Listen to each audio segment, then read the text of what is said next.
샬롬, 주님의 이름으로 평안을 전합니다. 뉴스를 보면 우리의 마음을 힘들게 하지만 그럼에도 불구하고 예배를 드리고 하나님의 말씀 앞에 서면 하나님께서 주시는 놀라운 평안함으로 또 하나님 앞에 나아갈 수 있음에 감사와 찬양을 드립니다. 우리 마음을 모아서 사도신경으로 우리의 신앙을 하나님께 고백하겠습니다. 나는 전능하신 아버지 하나님 천지의 창조주를 믿습니다. 나는 그의 유일하신 아들 우리 주 예수 그리스도를 믿습니다. 그는 성령으로 잉태되어 동정녀 마리아에게서 나시고 본디오 빌라도에게 고난을 받아 십자가에 못 박혀 죽으시고 장사된 지 사흘 만에 죽은 자 가운데서 다시 살아나셨으며 하늘에 오르시어 전능하신 아버지 하나님 우편에 앉아 계시다가 거기로부터 살아있는 자와 죽은 자를 심판하러 오십니다.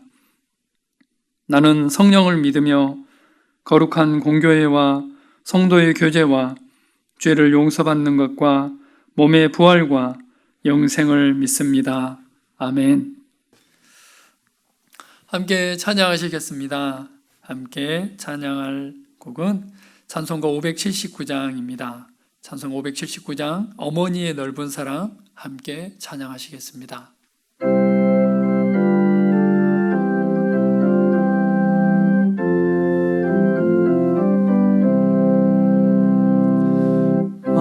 어머니의 넓은 사랑 귀하고도 귀하다. 그 사랑이 언제든지 나를 감싸줍니다. 내가 울 때 어머니는 주께 기도드리고 내가 기뻐 웃을 때에 찬송 부르십니다. 아침 저녁 읽으시던 어머니의 성경책 손때 남은 구절마다 모습 본 듯합니다. 믿는 자는 누구든지 영생함을 얻으리. 들려주신 귀한 말씀 이제 힘이 됩니다. 홀로 누워 괴로울 때 헤매다가 지칠 때 부르시던 찬송 소리 귀에 살아옵니다. 반석에서 샘물 나고 황무지에 꽃피니 예수님과 동행하면 두려울 것 없어라. 온유하고 겸손하며 올바르고 굳세게 어머니의 뜻 받들어 보람 있게 살리라.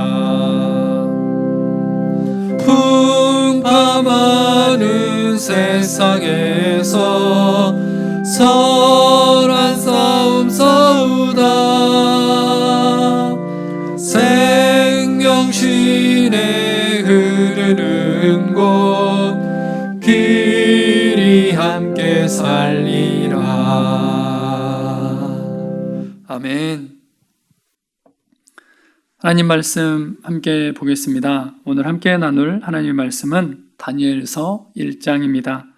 다니엘서 1장 1절부터 7절까지 말씀을 제가 봉독해 드리겠습니다. 다니엘서 1장 1절부터 7절까지 말씀입니다. 유다왕 여호야김이 다스린 지 3년이 되는 해에 바벨론 왕 느부갓네살이 예루살렘에 이르러 성을 에워쌌더니 주께서 유다 왕 여호야김과 하나님의 전 그릇 얼마를 그의 손에 넘기심에 그가 그것을 가지고 신할 땅 자기 신들의 신전에 가져다가 그 신들의 보물 창고에 두었더라. 왕이 환관장 아스부나스에게 말하여 이스라엘 자손 중에서 왕족과 귀족 몇 사람 곧 흠이 없고 용모가 아름다우며 모든 지혜를 통찰하며 지식에 통달하며 학문에 익숙하여 왕궁에 살만한 소녀를 데려오게 하였고 그들에게 갈대아 사람의 학문과 언어를 가르치게 하였고 또 왕이 지정하여 그들에게 왕의 음식과 그가 마시는 포도주에서 날마다 쓸 것을 주어 3년을 기르게 하였으니 그 후에 그들은 왕 앞에 서게 될 것이더라. 그들 가운데는 유다 자손 곧 다니엘과 하나냐와 미사엘과 아사랴가 있었더니 환관장이 그들의 이름을 고쳐 다니엘은 벨드사살이라 하고 하나냐는 사드락이라 하고 미사엘은 메삭이라 하고 아사랴는 아벤누고라 하였더라. 아멘. 하나님 감사합니다. 매일 아침 잘 잤냐고 또 잘 지냈느냐고 또 오랜만에 만났을 때도 안녕하냐고 건강하냐고 묻는 것이 일상이 되어졌습니다. 우리의 삶을 지키시고 보호하시고 인도하신 하나님의 은혜를 인해서 찬양과 감사를 드립니다. 하나님 앞에 나아감이 얼마나 소중하고 귀중한 건지 또 하나님 앞에 예배할 수 있는 것이 얼마나 놀라운 일인지 깨닫는 시간들입니다. 하나님 이 시간에도 하나님의 말씀을 또 하나님의 은혜를 사모하여 저희가 함께 주님 앞에 나아갑니다. 하나님 한량없는 은혜를 부어주시고 말씀을 통해서 위로하시며 또 이 세대를 어떻게 우리가 살아나가야 될지 깨닫게 하여 주시옵소서. 예수 그리스도의 이름으로 기도합니다. 아멘. 다니엘서 48장까지 마치고 오늘 드디어 다니엘서 1장을 시작합니다. 에스겔서는 그래도 우리가 읽을 때 어렵다, 또 좀 이해가 안 되는 부분이 있다라고 생각하는데 다니엘서는 그래도 어렸을 때부터 우리가 많이 들었던 성경이고 웬만큼 교회를 다니는 사람들이라면 다니엘서를 알고 있습니다. 또 다니엘서 내용도 어느 정도는 알고 있습니다. 다니엘, 많은 믿음의 부모님들 또 할아버지 할머니들이 우리 손주나 또 자녀들을 위해서 기도할 때 다니엘 같은 사람이 되게 해주세요, 또 솔로몬과 같은 사람이 되게 해주세요라고 했을 때 가장 많이 기도 제목에 오르는 인물이 있는데 이 사람이 바로 다니엘이 아닌가 싶습니다. 그래서 다니엘 기도회도 있고요, 다니엘 학습법도 있고 또 다니엘과 같은 공부를 또 아니면 어떻게 하면 다니엘과 같이 학습을 할 수 있을까 이런 것도 연구하기도 하고 그렇습니다. 많은 기도 제목들 중에 다니엘과 같은 믿음을 다하여 주세요, 또 다니엘과 같은 큰 믿음의 사람으로 살아갈 수 있도록 우리 자녀들을 축복합니다 라고 기도합니다. 그래서 오늘 다니엘서 1장 말씀을 통해서 다시 한번 좀 보기를 원하는 것은요, 우리는 쉽게 그렇게 기도를 하는데 막상 다니엘이 처한 상황은 녹록지 않았습니다. 그래서 다니엘은 어떤 상황 가운데서 그 믿음을 지켰고 또 그 안에서 어떻게 믿음을 지켜나갔는지에 대해서 다니엘의 삶을 추적해 보면서 또 묵상해 보면서 우리 현재의 삶, 또 우리 자녀들의 삶, 또 우리가 어떻게 이 세상을 믿음으로 살아나갈 수 있을지에 대해서 함께 하나님의 말씀을 상고해 보겠습니다. 오늘 서두에 보면 다니엘이 이제 포로로 끌려갑니다. 약 506년 정도 시간인데요. 605년, BC 605년 때 바벨론의 첫 침공에 지금 다니엘은 포로로 끌려갑니다. 바벨론은 3차에 걸쳐서 예루살렘을 침공하게 됩니다. 1차, 2차, 3차고요. 1차 때 이제 다니엘과 또 많은 사람들이 포로로 끌려갔고 2차 때 에스겔이 포로로 끌려갔고요. 또 3차 때는 이제 완전히 성전이 회파되어지고 이스라엘의 멸망을 3차로 얘기를 합니다. 586년인데요. 그래서 3차에 걸쳐서 끌려갔을 때 이스라엘 백성들 전체가 또 포로로 끌려가기도 했고 또 남아있기도 하고 했습니다. 어찌됐든 다니엘은 지금 첫 번째로 바벨론의 침공과 함께 포로로 끌려간 상황이 지금 다니엘서 1장에 묘사가 되어져 있습니다. 다니엘이 어떤 상황에 처해져 있었는지 함께 말씀을 추적해 가면서 그 어려움들 또 그 안에서도 어떻게 믿음을 지켜나가는지 한번 보겠습니다. 다니엘이 포로로 끌려갔을 때의 상황을 보면 대략적으로 나이가 14세에서 17세 정도 됩니다. 여기에 보면은 말씀을 보면 다니엘은 왕족과 귀족 중에 있었기 때문에 굉장히 부유한 또 안정된 삶을 살았음을 볼 수 있습니다. 3절 말씀에 보면은 이스라엘 자손 중에서 왕족과 귀족 몇 사람을 끌어갔다라고 얘기를 하고 있는데요. 그 중에서 선택하여서 이제 궁에서 여러 가지 일들을 돌아보게 하는 사람으로 키웠는데 이것은 고대 근동에서 관행적으로 행해졌던 일들이었습니다. 포로로 끌어가서 그 사람을 환관으로 삼거나 또 왕궁의 여러 가지 일들을 돌보는 또 시중을 드는 사람으로 만들어가는 것이 정복자들의 어떤 관행이었습니다. 다니엘은 이 어린 나이에 이제 멸망된 이스라엘을 또 남유다를 뒤로 하고 1000km가 넘는 그 먼 거리를 포로로 끌려가는 상황이었습니다. 포로로 끌려가는 것뿐만이 아니라 또 끌려간 상황 속에서 여러 가지 상황들이 전개가 되어졌습니다. 약 4가지 정도의 어려움들을 함께 나눌 텐데요. 그 첫 번째가 성전이 회파되는 것을 이 다니엘이 목도했습니다. 성전이 회파되어지고 또 성전의 기물들이 지금 바벨론으로 실려 나가는 것을 다니엘은 목도를 했습니다. 1장 2절 말씀인데요. 주께서 유다왕 여호야김과 하나님의 전 그릇 얼마를 그의 손에 넘기심에 그가 그것을 가지고 신할 땅 자기 신들의 신전에 가져다가 그 신들의 보물 창고에 두었더라. 굉장히 간략하게 묘사가 되어 있지만 이스라엘 백성들이 만약 이 구절을 읽으면 땅을 치고 통곡을 할 내용입니다. 자세히 보면 하나님의 전 그릇 얼마를 여기서 우리 개혁 성경에는 얼마를 이래서 뭐 몇 개 가져갔나 보다라고 이제 우리가 이해할 수 있는데 이 얼마를 원어 성경에서 보면 끝이라는 단어입니다. 그러니까 완전히 탈탈 털어갔다는 얘기입니다. 하나님의 전에 있는 모든 기물들을 지금 어디로 옮기냐면 그들의 자기 땅 신들의 신전에 가져다가 그 신들의 보물 창고에 두었더라. 고대 군동에서 전쟁은 어떤 전쟁이냐면 신들의 전쟁이다라고 얘기를 합니다. 그래서 신과 신이 싸워서 더 센 신이 이기게 되고 그래서 결과적으로 전쟁에서 진 그 백성들은 새로운 신들을 맞이해야 되는 것이 고대 근동의 관행이었습니다. 그래서 그리스 로마 신화 보면 그런 내용들이 좀 많이 나오고 있는데요. 다니엘은 하나님이 무너진 것을 본 겁니다. 단지 예루살렘 성에 있는 또 그 성전에 있었던 기물들 몇 개가 옮겨지는 것을 본 게 아니고 하나님이 돌아가신 것을 본 겁니다. 예루살렘 성이 회파되는 것을 이스라엘 백성들은 그걸 용납할 수 없고 상상할 수도 없었습니다. 그래서 우리가 예레미야서나 이렇게 오다 보면 이스라엘 백성들은 끝없이 한 가지 믿는 것이 있는데 성전은 회파되지 않을 것이다. 성전만큼은 멸망하지 않을 것이다 라는 믿음을 가지고 있습니다. 그런데 지금 다니엘은 무엇을 보고 있냐면 하나님의 전의 기물들이 지금 이방신의 보물창고로 옮겨지는 것을 볼 수 있습니다. 무슨 얘기냐면 하나님을 믿고 있었던 다니엘이 믿고 있었던 하나님이 돌아가시는 상황을 지금 다니엘은 접하고 있다는 것입니다. 그의 삶의 근간, 그가 어렸을 때부터 믿고 있었던 하나님이 지금 안 계시는가? 하나님이 안 계시는 건가? 하나님이 우리를 돌보시지 않는 건가? 하나님이 힘이 없으신가? 하나님은 살아계시지 않는 건가라는 의문을 갖게 하는 상황이 지금 1장 2절의 상황입니다. 삶의 근간이 무너졌고 또 우리의 삶 가운데서도 이럴 때가 있습니다.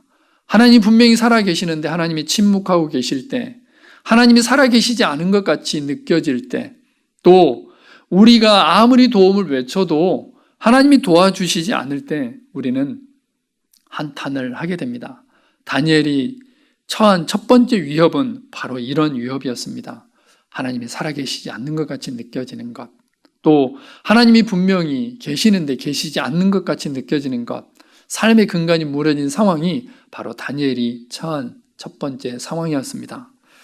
두 번째는 이제 다니엘은 학문과 언어를 하나님의 말씀을 배우는 것이 아니라 바벨론의 학문과 언어를 배워야 되는 상황이었습니다.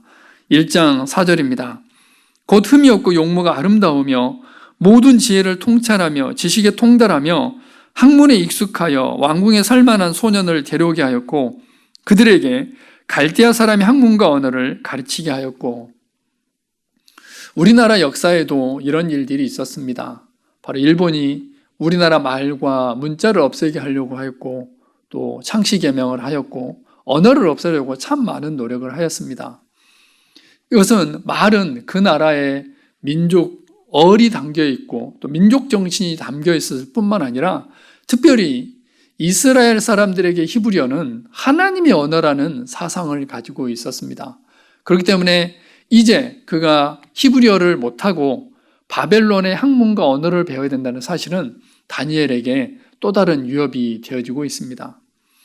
지구상에는 수많은 언어가 있습니다. 언어가 생겼다가 없어지기도 하고 또 단순히 지금 문자로 남아있는 언어들도 많이 있는데 이 히브리어는 굉장히 독특한 문화를 가지고 있습니다. 역사를 가지고 있습니다. 약 2000년 동안 사용되지 않다가 다시 살아난 언어가 있는데 그것이 바로 히브리어입니다. 이 히브리어는 단순히 문자로만 성경으로만 남아있다가 100여 년 전에 이스라엘 한 사람에 의해서 다시 일상용어로 살아난 말이 바로 이 히브리어입니다. 죽었던 히브리어를 오늘날 유대인들이 사용하는 일상의 언어로 살려낸 사람이 1858년부터 1992년까지 살았던 벤 예후다라는 사람입니다. 그는 이스라엘 민족이 함께 모여서 이스라엘 민족 정신을 살리려면 바로 히브리어를 사용해야 된다고 생각하였고 그는 성경 히브리어를 중심으로 일상 언어로 다시 만들게 되어집니다. 그래서 지금은 이스라엘 백성들이 또 이스라엘에서 히브리어를 일상 언어로 사용하고 있습니다. 그만큼 이스라엘 백성들은 이 히브리어를 또 민족 정신으로 생각하고 있었고 또 민족의 모든 것으로 생각하고 있었기 때문에 다니엘이 더 이상 히브리어 이스라엘의 언어와 또 학문을 배우지 못한다는 것은 굉장히 큰 타격이었고 충격이었을 겁니다. 어찌됐든 간에 다니엘은 이제 바벨론의 학문과 언어를 배워야 되는 상황이었습니다. 또 한 가지는 의식주의 선택이 사라졌습니다. 1장 5절 말씀입니다. 또 왕이 지정하여 그들에게 왕의 음식과 그가 마시는 포도주에서 날마다 쓸 것을 주어 3년을 기르게 하였으니 그 후에 그들은 왕 앞에 서게 될 것이더라. 언뜻 보면 잘 됐네. 왕의 음식과 그가 마시는 포도주를 거기서 먹고 정말 진수성찬으로 먹고 또 잘할 수 있겠다라고 생각을 할 수 있지만 이스라엘 백성들에게는 전혀 이것이 달갑지 않은 내용입니다. 우리는 레위기 11장을 통해서 이스라엘 백성들의 정결법을 알고 있습니다. 특별히 레위기 11장 전체를 통해서 먹어야 될 음식과 먹지 말아야 될 음식을 하나님께서는 분명하고 명확하게 말씀하셨습니다. 지금도 유대인들은 고셔라고 해서 먹어야 될 음식과 먹지 않아야 될 음식을 분명하고 명확하게 가르고 있고 또 이 음식 자체가 그들의 거룩을 결정한다라고 생각을 합니다. 다니엘, 그도 역시 하나님께 거룩한 백성이었고 그렇기 때문에 왕의 진미와 포도주를 마실 수 없는 상황 가운데 있었습니다.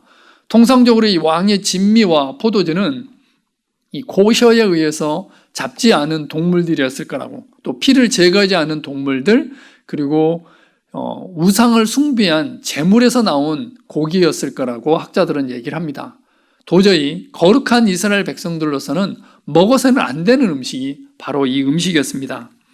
레위기 11장 44절과 45절 말씀입니다. 나는 여호와 너희 하나님이라 내가 거룩하니 너희도 몸을 구별하여 거룩하게 하고 땅에 기는 길 짐승으로 말미암아 스스로 더럽히지 말라. 나는 너희 하나님이 되려고 너희를 애굽 땅에서 인도하여 낸 여호와라. 내가 거룩하니 너희도 거룩할지어다.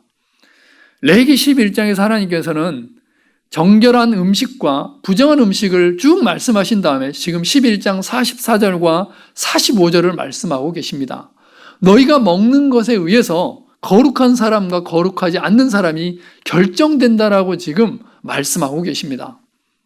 그래서 우리는 사도행전에서 베드로가 이스라엘 백성들을 또 유대인들과 이방인들과 식사하지 않으려는 것을 볼 수 있습니다. 심지어 환상을 보여주었음에도 불구하고 베드로는 백부장을 만나러 가려고 하지 않습니다. 고넬료와 식사하려고 하지 않습니다. 하나님께서는 거기서 내가 거룩하게 했는데 왜 안 가려고 하느냐라고 책망하시는 장면을 우리는 사도행전을 통해서 볼 수 있습니다. 그만큼 이스라엘 백성들에게는 먹는 것이 중요하였고 입는 것이 중요하였습니다. 그런데 다니엘은 이제 이런 선택을 할 수 없는 상황 가운데 있었습니다. 왕의 진미 그리고 포도주를 먹어야만 했고 자세히 보면 기르게 하였다라고 성경은 기록하고 있습니다. 물론 가축을 기르는 것 같이 기르는 건 아니었겠지만 옵션이 없는, 선택의 여지가 없는 상황 가운데서 다니엘은 먹고 지내야만 했습니다. 또 한 가지, 다니엘의 이름을 바꿔놓는 장면이 나오는데요. 6절과 7절 말씀입니다. 그들 가운데는 유다 자손 곧 다니엘과 하나냐와 미사엘과 아사랴가 있었더니 환관장이 그들의 이름을 고쳐 다니엘은 벨드사살이라 하고 하나냐는 사드락이라 하고 미사엘은 메삭이라 하고 아사랴는 아벳누고라 하였더라. 창시계명, 민족혼을 완전히 없애는 것, 새로운 인생을 살게 하는 것, 새로운 삶을 살게 하는 것, 그것은 바로 이름을 바꾸는 일이었습니다. 특별히 이스라엘 백성들에게 이름은 굉장히 중요한 의미를 가지고 있었습니다. 그래서 야곱이 하나님을 만났을 때 당신의 이름이 무엇입니까? 라고 묻습니다. 또 이름을 아는 것은 다 아는 것이라고 생각했기 때문에 이스라엘 백성들에게 이름은 특별한 의미가 있는 용어였습니다. 다니엘, 그 뜻은 나의 하나님은 재판장이시다라는 뜻이었는데 벨드사살로 바뀌게 됐습니다. 벨드사살은 벨이 그의 보호자이다. 벨은 바로 바벨론에 있는 신이었는데 그 우상이, 그 신이 이제 다니엘의 보호자다라는 벨드사살이라고 이름을 바꾸게 됩니다. 하나냐는 하나님은 은혜로우시다라는 뜻인데 사드락으로 바뀌게 되는데 사드락은 아쿠의 명령, 그래서 아쿠는 달의 신이었습니다. 그래서 달의 신을 섬기고 달을 신으로 섬기고 있었는데 그 신의 명령을 따라 행하는 자로 지금 하나냐는 이름이 바뀌고 있습니다. 미사엘은 하나님 같은 분이 누구인가 라는 뜻인데 메삭으로 이름이 바뀌게 되는데 아쿠와 같은 자 누구인가? 바로 달의 신과 같은 자 누구이냐? 그 누가 견줄 거냐라고 이름을 바꿨습니다. 아사랴, 여호와는 나의 도움이시다라는 뜻인데 아벳느고, 그래서 느고의 종, 그래서 느고는 역시 또 다른 신의 이름이었는데 그 신의 종이다라고 이름을 바꿔놨습니다.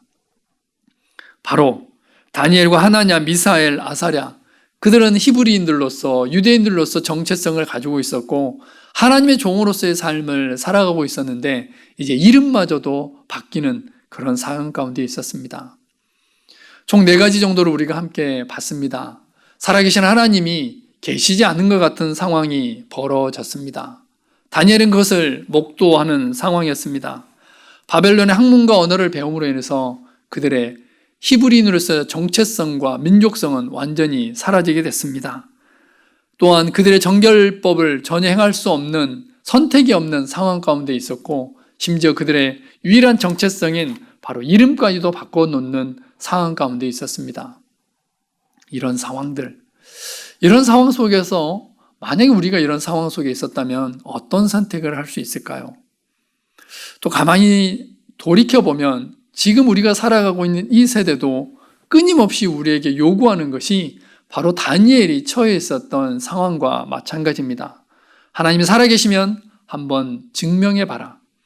하나님이 정말 살아계시느냐? 나에게 보여줘라라고 이 세상 사람들은, 믿지 않은 사람들은 우리에게 끊임없이 도전을 합니다. 또 이 세대를 따라가라고 끊임없이 우리에게 협박하고 요구합니다. 로마서 12장 2절 말씀처럼 너희는 이 세대를 본받지 말고 오직 마음을 새롭게 함으로 변화를 받아 하나님의 선하시고 기뻐하시고 온전한 뜻이 무엇인지 분별하도록 하라. 사도 바울은 그렇게 로마에 있는 성도들에게 얘기했는데 너희는 이 세대를 본받지 말라라는 얘기는 무슨 얘기냐면 붕어빵 틀과 같이 찍히지 말라라는 뜻입니다. 이 세대는 우리에게 끊임없이 요구합니다. 이 시대의 가치관을 따라가라고, 세계관을 따라가라고, 또 이 시대의 타락상을 그대로 따라 행하라라고 우리에게 요구를 합니다. 바로 언어와 학문을 잃어버린 다니엘처럼 이 세대는 우리에게 요구를 합니다. 의식주는 더 이상 말할 것도 없습니다. 끊임없이 우리의 거룩을 위협하고 끊임없이 이 세상이 주는 양식을 또 문화를 따라가라고 이 세대는 우리에게 요구를 합니다. 크리스찬으로서 그리스도인으로서의 정체성을 없애려고 또 실제로 그런 상황들이 많이 벌어지기도 합니다. 회사에서 우리가 있는 곳에서 당신은 기독교인입니까? 당신은 교회를 다닙니까? 라고 했을 때 많은 그리스도인들이 아니요, 저는 교회 안 다닙니다 라고 거기에 동일시하는 상황이 벌어지고 있습니다. 다니엘이 처해 있던 상황과 우리가 처해 있는 상황이 비슷해 보입니다. 다니엘은 이런 상황 속에서 어떤 선택을 했을까요? 맞습니다. 우리가 알고 있는 대로 뜻을 정하여서 하나님 편에 서게 됩니다. 1장 8절 말씀입니다. 다니엘은 뜻을 정하여 왕의 음식과 그가 마시는 포도주로 자기를 더럽히지 아니하리라 하고 자기를 더럽히지 아니하도록 환관장에게 구하니. 이것은 목숨을 거는 일이었습니다. 다니엘뿐만이 아니라 환관장에게도 목숨을 내어놓는 결단이 있어야만 실행될 수 있는 상황이었습니다. 실제로 환관장이 그런 얘기를 합니다. 너네가 이런 것을 나에게 요구를 했는데 만약에 그것이 뜻대로 되지 않으면 나의 목숨은 부지할 수 없다라고 얘기를 합니다. 다니엘은 죽음 앞에서도 또 죽기를 무릅쓰고 이런 뜻을 정하였고 하나님 편에 서기로 결정을 합니다. 함께 나눴던 4가지의 그 위협한 상황 속에서도 하나님 편에 서기로 결정하였고 그렇게 순종해 나갑니다. 하나님께서는 이런 다니엘과 세 친구에게 긍휼을 베푸십니다. 그들이 명확하게 하나님 편에 섰기 때문에 하나님께서도 그들에게 은혜를 베풀어 주십니다. 1장 17절입니다. 하나님이 이 네 소년에게 학문을 주시고 모든 서적을 깨닫게 하시고 지혜를 주셨으니 다니엘은 또 모든 환상과 꿈을 깨달아 알더라. 이 문장의 주어는 하나님입니다. 하나님이 하셨습니다. 하나님이 은혜를 주셨고 또 깨닫게 하셨고 학문을 주셨고 꿈을 깨닫게 하셨고 모든 것들을 알게 하신 분이 바로 하나님이십니다. 우리는 앞에 있는 주어 하나님이는 빼놓고 뒤쪽에 있는 학문을 주시고 서적을 깨닫고 지혜를 달라고 기도를 할 때가 참 많이 있습니다. 하나님이 하시는 일입니다. 그 전에 우리가 먼저 하나님 편에 서야 되고 우리의 믿음의 행보가 있을 때 하나님께서는 이 부분을 은혜로 또 긍휼을 베푸신다는 것을 다니엘서 1장 말씀을 통해서 우리는 확인할 수 있습니다. 우리가 피상적으로 알 수 있는 다니엘, 우리 자녀들을 위해서 기도할 때 우리는 다니엘처럼 학문과 또 서적을 깨닫고 학습 능력이 뛰어나고 또 모든 것을 아는 만물 박사가 되게 해달라고 단순히 결론적으로 기도할 수 있습니다. 또 세상에서 이겨서 또 바벨론의 대제국의 2인자가 됐듯이 세상에서 명성을 떨쳐서 하나님의 뜻을 펼치는 사람이 되게 해달라고 단순히 결론적으로 기도합니다. 1장에 나와 있는 다니엘이 선택했던 믿음, 또 다니엘이 처했던 그 어려움과 환난에 대해서는 우리는 간과할 때가 참 많이 있습니다. 다시 한번 우리의 삶을 돌아보기를 원합니다. 또 우리의 기도 제목을 점검해 보기를 원합니다. 먼저 하나님 편에 서서 먼저 그의 나라와 그의 의를 구하고 또 뜻을 정하여서 하나님을 섬기기로 결정하는 것이 또 그런 믿음을 달라고 하는 것이 우리가 기도해야 될 기도 제목이 아닐까 싶습니다. 또 한 가지, 이 세대는 끊임없이 바벨론 제국에 끌려간 다니엘과 세 친구처럼 우리들에게 이 세대를 따라가라고 협박하고 겁박하고 있습니다. 다니엘과 세 친구들이 그랬던 것처럼 뜻을 정하여서 하나님 편에 서고 또 하나님의 뜻을 행함으로 인해서 하나님께 사랑받고 하나님께 주시는 놀라운 은혜를 누려받는 우리 모든 삶이 되기를 간절히 소망합니다. 하나님 감사합니다. 다니엘과 세 친구들의 믿음, 또 그들의 상황을 다시 한번 보았습니다. 우리가 처해 있는 상황들, 그 속에서 어떤 선택을 하고 또 어떻게 순종하며 나아가고 있는지 이 아침 다시 돌아보게 됩니다. 하나님 편에 서겠습니다. 결단하고 헌신함으로 먼저 그의 나라와 그의 의를 구하겠습니다. 오늘 하루 그리고 우리의 평생의 삶이 늘 뜻을 정하여서 하나님 편에 서는 우리의 삶이 되게 하여 주시옵소서. 지금은 우리 주 예수 그리스도의 은혜와 하나님 아버지의 무한하신 사랑하심과 성령님의 교통하심 역사가 뜻을 정하여 하나님 편에 서기를 원하는 사랑하는 주의 백성들 머리머리 위에 지금으로부터 영원토록 함께 하시기를 간절히 축원하옵나이다. 아멘. 함께 기도하겠습니다. 어떤 상황과 여건에도 뜻을 정하여 하나님만 섬기는 삶 될 수 있도록, 그리고 예배 재개를 위해서 함께 기도하겠습니다. 모든 예배가 하루속히 정상화되어지고 예배를 통해 하나님과 깊이 만날 수 있도록 특별히 금요 기도회를 위해서 함께 기도하겠습니다. 그리고 다음 주부터는 새벽 예배도 현장에서 드려지게 되는데 새벽 예배를 위해서 기도하며 또 주일 예배를 위해서 함께 기도하겠습니다. 코로나19로 인해서 있어지는 힘들고 어려운 이웃들, 또 특별히 경제적으로 힘들어하는 이웃을 위해서 기도하겠습니다. 박효숙 선사님께서 오늘 2시에 목사 안수식을 갖습니다. 특별히 성령 충만, 성령님의 기름 부으심이 있는 목사 안수식이 될 수 있도록, 그리고 목사로서 넉넉하게 사역을 감당해 갈 수 있도록 박효숙 선사님을 위해서 함께 기도하겠습니다. 우리 음악에 맞추어서 함께 기도하시겠습니다.